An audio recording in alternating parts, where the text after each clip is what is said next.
Questions to the Secretary of State for Culture, Media and Sport, James Gray. Number one, Mr. Speaker.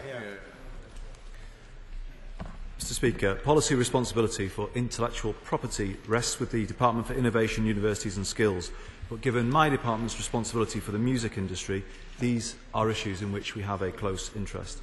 The Government is considering the European Commission's proposal currently on the table in Brussels. Discussions are still continuing at a European level.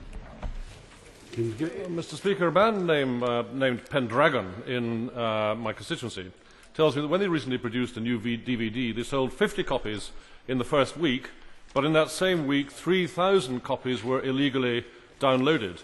Will the Secretary of State not agree with me that he ought now to implement the recommendations made 2 years ago in the Gower report, which would take some steps towards stamping out illegal downloading, which is driving particularly smaller bands and smaller labels to the wall?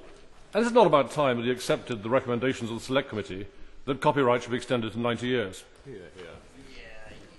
Well, Mr. Speaker, there are two issues in that supplementary. Firstly, about illegal downloading, and he will have seen in the summer that the Government facilitated a memorandum of understanding signed between the film and music industries and the major internet service providers that got general agreement to a significant reduction in illegal downloading within 2 to 3 years. He's right to raise this as an issue because it goes to the heart of the success of the British music industry in the long term. There are still far too many tracks downloaded illegally and we have to take firm action, and I hope you will agree the Government has changed its tone on this issue and is signalling far more urgency.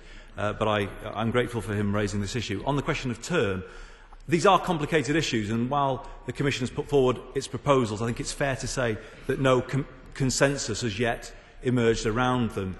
Here, our own Select Committee recommended that put forward the idea of term extension to 70 years. So there are different ideas, and we really do need to see if we can find a way through a compromise position. But again, I'm looking very closely at all the issues he raises.